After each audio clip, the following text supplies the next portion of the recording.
Bing bongy bong, bing bongy bong. This is Joe, the bearded historian. He'll tell you an interesting history. Be careful of his soldiers, they can be brats. This is Angel, she's an entity. She'll cause chaos and plant her hands at you. This is Sue, she likes spirits, not the alcohol. She's the reason this channel exists. This is David, he likes fire trucks. He's here occasionally.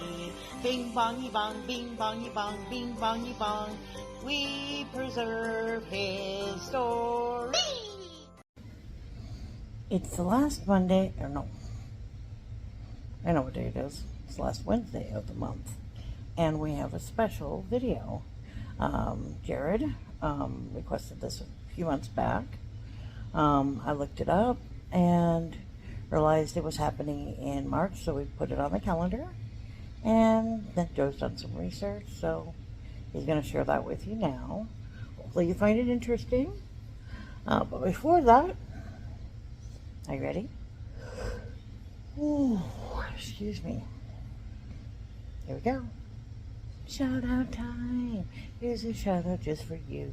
You support me, so I support you. This shout out is for our friend. Let's see who it is today. Alright, I randomly selected a robot race. Start. Start. There we go.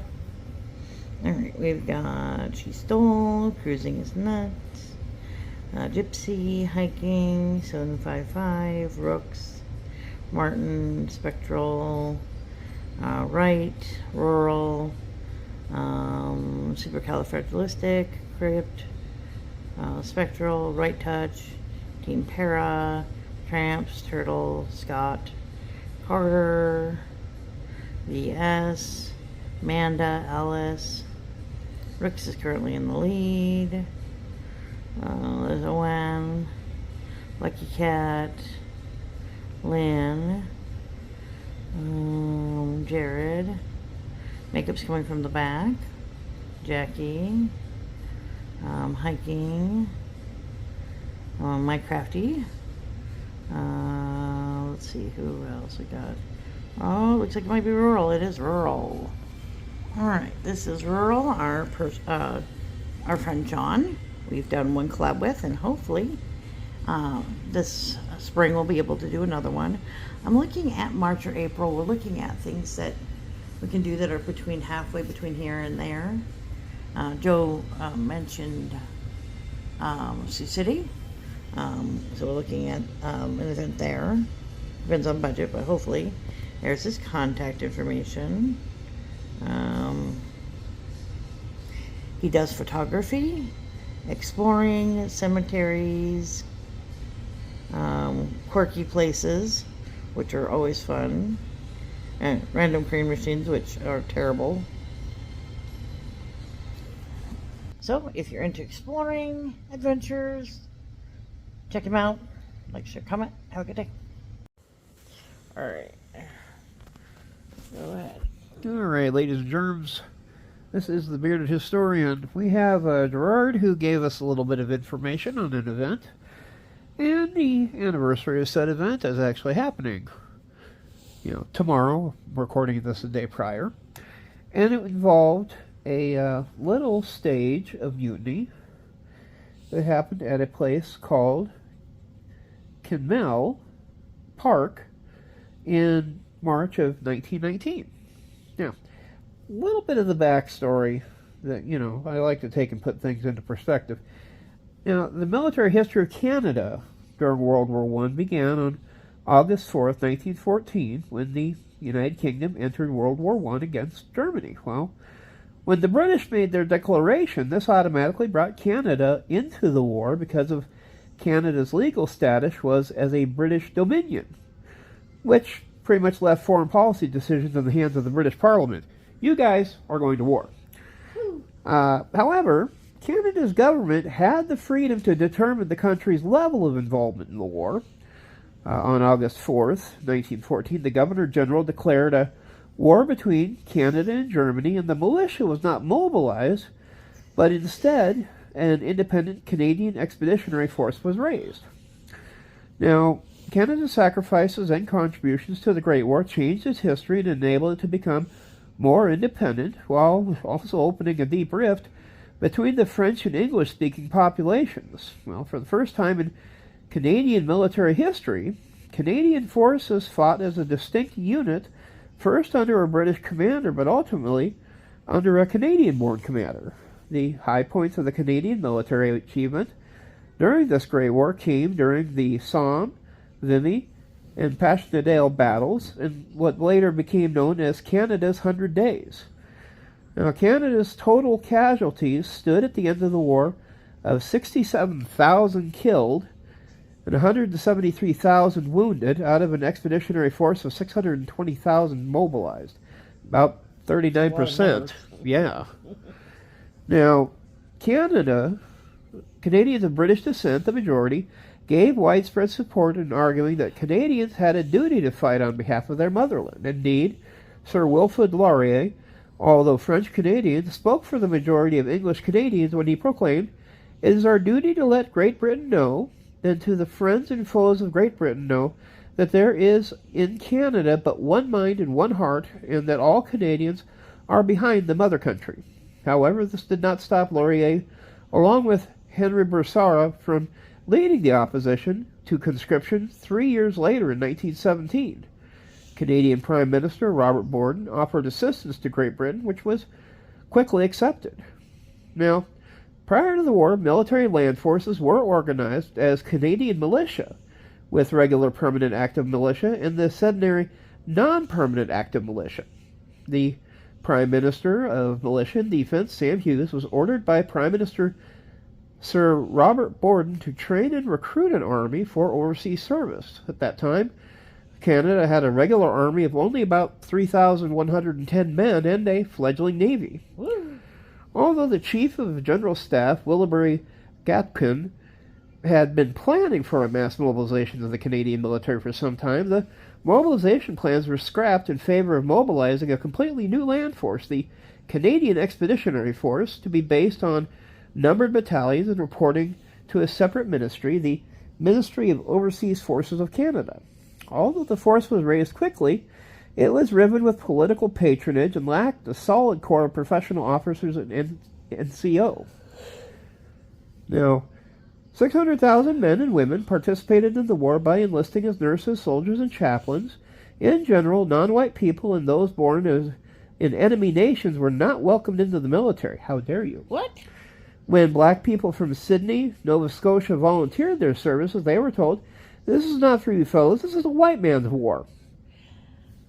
I think they can stop bullets just like anybody else. Let's just turn down volunteers. Yeah, hello. Duh. Now, nonetheless, some segregated units were formed. In 1915, Indigenous people were allowed to enlist and accepted into the 114th Battalion as well as others. In total, about 3,500 Indigenous people served with the Canadian Forces, but this figure has been disputed. The Canadian-Japanese Association in British Columbia put forward a volunteer reserve, a force of about 227 men, some of whom later were admitted into the military. The No. 2 Construction Battalion included black soldiers from both Canada and the United States, the latter having crossed into Canada in order to participate. Hey, mind if we join you guys? We haven't jumped on the bandwagon yet. Those over 1,000 black Canadians who served continued to be segregated during the war, both on ships and in camps. A deal between the Chinese government and the Allies resulted in the enlistment of thousands of Chinese who formed the Chinese Labor Corps, mainly poor Chinese men from the north, and were told that they would be in non-combatant roles. The Canadian government also restricted the arrival of all Asians, and the CLC secretly landed in Victoria, British Columbia. They were drilled in the old quarantine station at William Head and secretly shipped across Canada in cattle trucks. Well then. That's going to be an interesting way to fight battles. Now, the Canadian Corps were formed as a field formation of the Canadian Expeditionary Force in September of 1915 after the arrival of the 2nd Canadian Division in France. The soldiers of the Corps were mostly volunteers, as conscription was not implemented until the end of the war. The Corps was expanded by the addition of the 3rd Canadian Division in December 1915 and then the 4th Canadian Division in August 1916. The organization of the 5th Canadian Division began in February of 1917, but it was still not fully formed when it was broken up in February of 1918, and its men used to reinforce the other 4 divisions. Although the Corps was within and under the command of the British Army, there was considerable pressure among the Canadian leaders, especially following the Battle of the Somme, for the Corps to fight as a single unit rather than spreading the divisions through the whole army. Now, originally commanded by Lieutenant General Sir Edwin Alderson until 1916, excuse me, command was then passed to Lieutenant General Sir Julian Byng, later Lord Byng of Vimy and Governor General of Canada. When Byng was finally promoted to a higher command in the summer of 1917, he was succeeded by the commander of the 1st Division, General Sir Arthur Currie, giving the Corps its first Canadian commanders. It was in the later stages of the war that the Canadian Corps was among the most effective and respected of the military formations on the Western Front.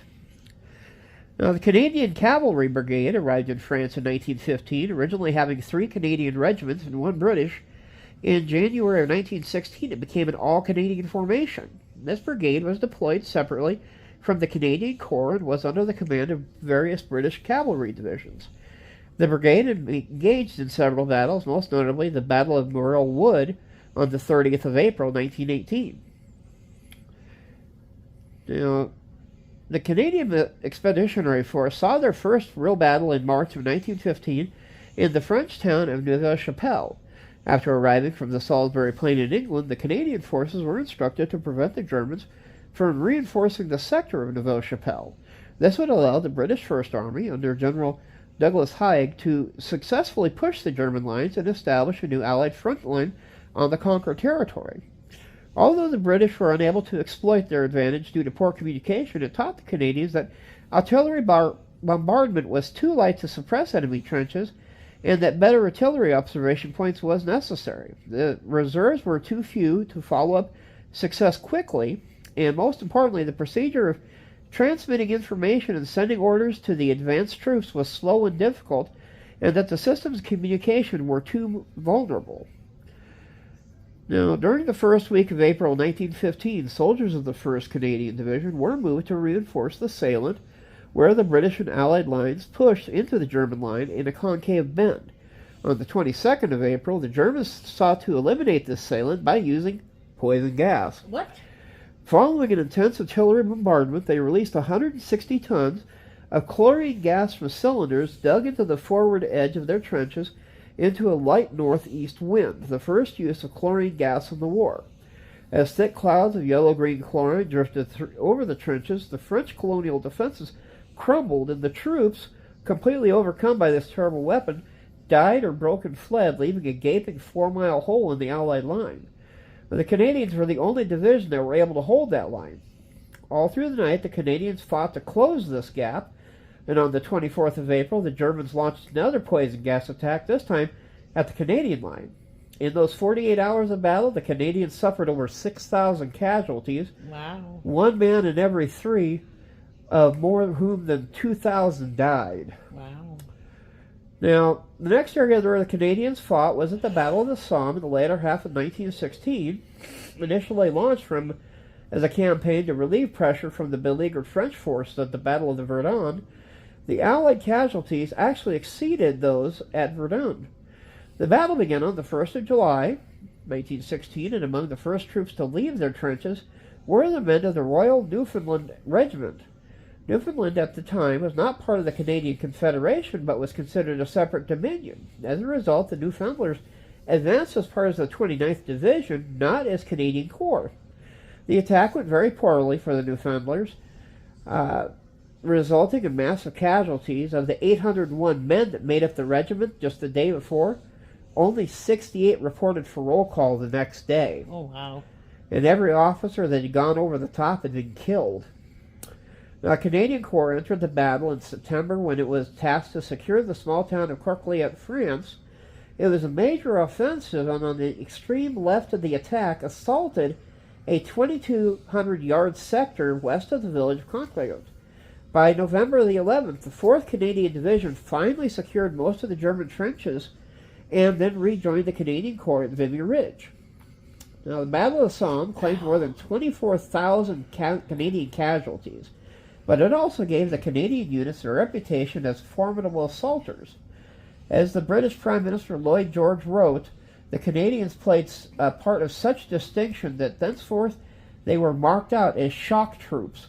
For the remainder of the war, they were brought along to head the assault in one great battle after another. Whenever the Germans found the Canadian troops coming to the lines, they prepared for the worst. Now, in 1917, for the first time, all 4 Canadian divisions were to be assembled to operate in combat as a corps. The Canadian divisions were joined by the 5th British Infantry Division and reinforced by artillery, engineer, and labor units. The Canadian Corps was supported to the north by the 24th British Division of 1st Corps, which advanced north to the Souchez River by advancing the 17th Corps to the south. The attack began at 5:43 a.m. on Easter Monday, 9th April of 1917, whereupon every artillery piece at their disposal of the Canadian Corps began firing.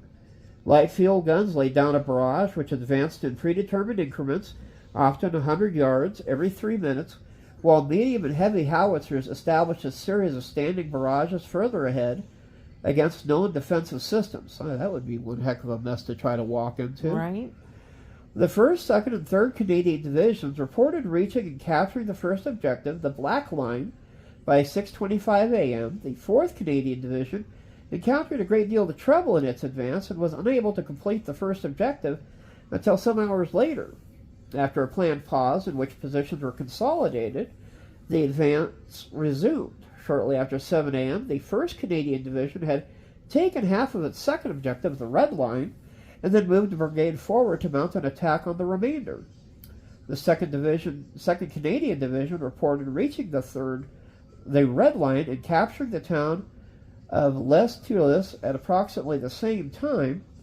Units of the 3rd Canadian Division reached this section of the Red Line around 7:30 a.m. However, due to an exposed left flank caused by the failure of the 4th Canadian Division to capture the top of the ridge, the 3rd Canadian Division was forced to stop and establish a divisional defensive flank to its north. It was not until 11 a.m. that the defending German 79th Reserve Division mounted a counterattack, by which time only the 4th Canadian Division had not reached its objective. 3 fresh brigades were moved up to the Red Line by 9:30 a.m. on the 10th of April to support the advance, whereupon they leapfrogged existing units occupying the Red Line and advanced to the Blue Line.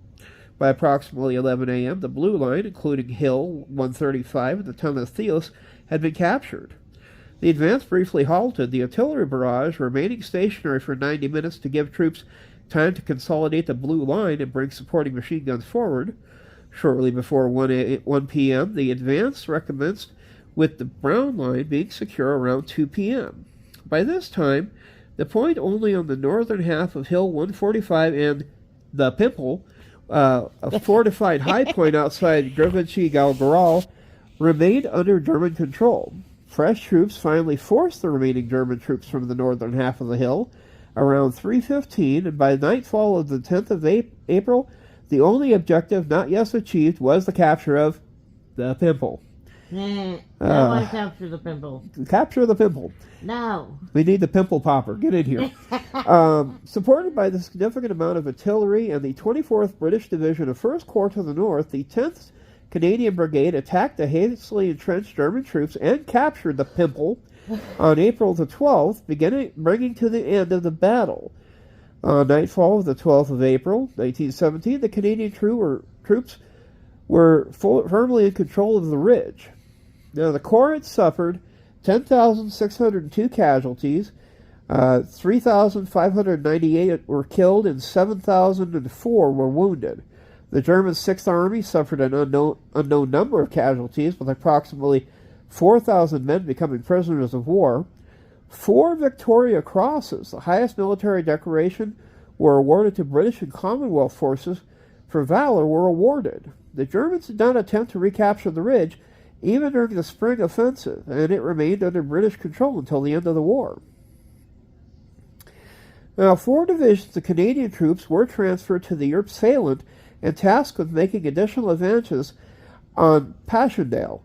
The Canadian Corps relieved the 2nd Anzac troops on the 18th of October from their positions along the valley between Gravenstoffel Ridge and the heights at Passchendaele. It was virtually the same front that they'd occupied by the 1st Canadian Division in April of 1915. The Canadian Corps operation was to be executed in a series of 3 attacks, each with limited objectives, delivered at intervals of 3 or more days.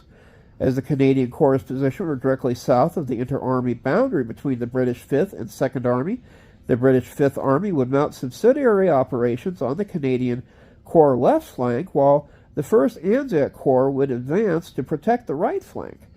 The execution dates of these phases was tentatively given as the 26th of October, 30th of October, and the 6th of November. Well, the first stage began on the morning of the 26th of October. The 3rd Canadian Division was assigned to the northern flank, which included the sharply rising ground of the Belleville Spur. South of the Ravebeek Creek, the 4th Canadian Division would take the Decline Cosp, which straddled the Earps Rowlers Railway, and the 3rd Canadian Division captured the Wolf Cosp and secured the objective line, but was ultimately forced to drop a defensive flank to link up with the flanking division of the British 5th Army.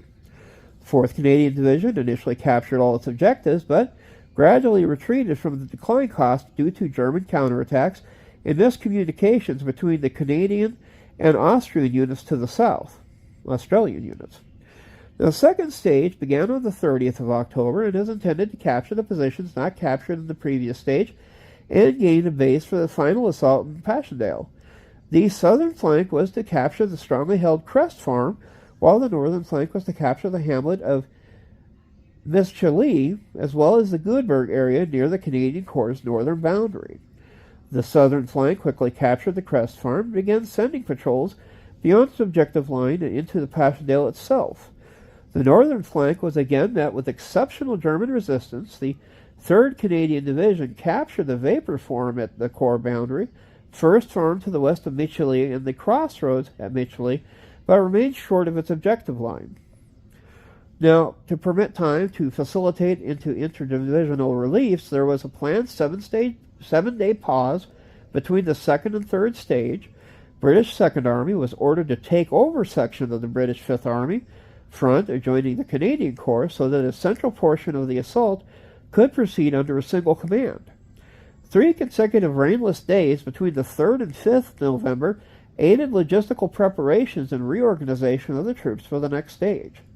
The 3rd stage began on the morning of the 6th of November, with the 1st and 2nd Canadian Divisions having taken over the front, relieving the 3rd and 4th Canadian Divisions respectively. Less than 3 hours after the start of the assault, many units had reached the final objective lines, and the town of Passchendaele had been captured. A final successful action to gain the remaining high ground north of the village in the vicinity of Hill 52 was launched on the 11th of November. This attack on the 11th brought an end to the long drawn-out 3rd Battle of Earps. The 2nd Battle of Passchendaele cost the Canadian Corps over 15,000 casualties, with 4,000 dead in 16 days of fighting. Wow. Now, through the final 3 months, 1918, the 100 Days Offensive, Canadian troops saw actions in several areas. The first was near the enemy salient on the 8th of August, when the Canadian Corps, along with New Zealanders, Australians, French, and British, were charged with the task of spearheading the assault on the German forces at Amiens. In a subsequent battle, the morale of German forces were badly shaken. In Ludendorff's words, the Battle of Arras was a black day for the German army. After the breakthrough at Amiens, the Canadians were shifted back to Arras and given the task of cracking the Hindenburg Line in the Arras area. Between the 26th of August and the 2nd of September, the Canadian Corps marched multiple attacks on the German front at Canal du Nord. On September 27, 1918, the Canadian Corps broke through the Hindenburg Line by smashing through a dry section of the Canal du Nord. The operation ended in triumph on October 11, 1918, when the Canadian forces drove the Germans out of their main distribution center at the Battle of Cambrai. The Corps carried on a swift success at Delane and Valenciennes, and on the final day of the war marched successfully to Mons. Now, though incredibly successful, this period was also very costly, as the Canadian Corps suffered 46,000 casualties in that last final 100 days of the Great War. The last Canadian to be killed was Private George Lawrence Price, 2 minutes before the armistice took place at 11 a.m. on November 11th. He is traditionally recognized as the last British soldier and second last soldier killed in World War I. Well then. Yeah. Now, the item that we heard about, this Kinmel Park riot, was kind of an interesting set of circumstances. The events took place, the armistice happened on the 11th of November. Many troops eagerly were waiting to go back home. A lot of these soldiers were being stationed in a place in North Wales called Kinmel Park. The Kinmel Park itself is a really big installation. Had been in existence since early in the war, and by the end of 1918 it was being utilized as a staging camp to house Canadian service battalions prior to them being sent home. Camp covered an extensive area comprised of 20 subcamps, each with their own accommodation, mess halls, training facilities, all built of timber. There was a large military hospital on site, and Canadian troops stationed there, they were still far from home, but with the Spanish flu epidemic being prevalent and around 80 deaths occurring among those stationed at Kinmel, the winter was another problem that they had because it was pretty bad that year. What? Now, outside the camp, there were a little shanty-like tin town had sprung up, a collection of shops and pubs set up to cater to the thousands of troops stationed in the camp, and by 1919, early, the mood was becoming restive. The camp was overcrowded, food was poor, compared unfavorably to pig swill, and the traders in the tin town had raised prices, perceiving the Canadian soldiers were better paid than the British troops, although their pay was often late. The days were filled with exercises many thought were meaningless, and of course, all wanted to just go back home. They understood that, jobs were going to be snapped up by those lucky enough to get home more quickly, and to compound this, there was a shortage of experienced camp commanders and NCOs. Well, by late February, it became common knowledge that a number of large ships had been reallocated to help the American troops, who had not been overseas nearly as long as the Canadians. The U.S. didn't get into it until, if I remember right, 1916. Now, when they look at the beginning of March, the decision was made to transport the 3rd Division of Infantry back to Canada. All of these men were Canadian troops, combat troops. They hadn't been overseas nearly as long as those at Kinmel Park. Now, all these factors coalesced on March 4th when Sapper William Tavares was chosen to be leader of what would later be described a riot, with looting and vandalism taking place within the camp itself and outside in Tin Town. Now, the events of the 4th and the 5th left 5 men dead. All died on the 5th of March, 21 wounded, and 78 under arrest. Of those arrested, 25 were found guilty of mutiny and were given sentences ranging from 90 days imprisonment to 10 years of penal servitude, although a number of these sentences were later reduced. No charges were brought in relation to the deaths which occurred, and none of the later inquiries produced any conclusive findings on who was responsible for the deaths. The vast majority of the Canadians at the Kinmel Park returned to Canada by the end of March 1919, so less than a month later they finally did get to go home. Wow. Now, surprisingly enough, one of those killed at the riot was buried in Canada. Now, Gunner John Frederick Hickman was born in New Brunswick, Canada. He enlisted in April 1916, served in France with the 58th Battalion from July 1917. It appeared he had been killed by a stray bullet and later exonerated from any part in the riot. So he was just standing around. He got hit. Next up, we have the other 4 that were killed in the course of the disturbances and buried in the nearby churchyard of St. Margaret's Church in Boldo Wydan. I'm sorry if I butchered that. The grave of Sapper William Tavares is also located in this cemetery. Tavares was actually born in Russia. in 1889. He enlisted in Montreal in 1917, served in France with the 4th Canadian Railway Troops. This service records indicated that he was accidentally killed during the disturbances. Our medical report indicated he died because of a result of a bayonet wound to the abdomen. Ouch. Ouch. Yeah. Private David Gillam was born in Lancashire, Scotland. His family immigrated to Canada in 1903 and had enlisted in Nova Scotia in March 1916, serving in the 85th Battalion in France from March 1918. During the riot, David was on guard duty and sustained a bullet wound to the neck. Ouch. Gunner William Lyle Haney. This is interesting here. He was actually born in North Dakota. Interesting. He enlisted in Calgary, February 1918, and had served at Whitley Camp in England. He was killed by a bullet wound to the head. Private Joseph Young was born in Glasgow. He enlisted at Port Arthur in 1915, served in France with the 52nd Battalion from February 1916. He died of a bayonet wound to the head as well. The description on his grave is, sometime we'll understand, words from the refrain of a hymn composed by Maxwell Cornelius in 1891, of which the second verse may be better known. We'll catch the broken thread again, we'll finish what here we began, heaven will the mysteries explain, and then, then we'll understand. But as we've got, an interesting development, some people, they fought hard, they fought well. They got just plain irritated and waiting around for the countries to ship them home. Some felt they were being used as slave labor because the English were basically using them for menial jobs and other effects there in Wales. But, a lot of the effort that they put into it, after serving over there for a good 3 years, you'd probably get kind of tired of waiting around for things to change too. But this has been the Bearded Historian for the Bud Files. You folks have a good week, and we'll see you next week. Bye-bye.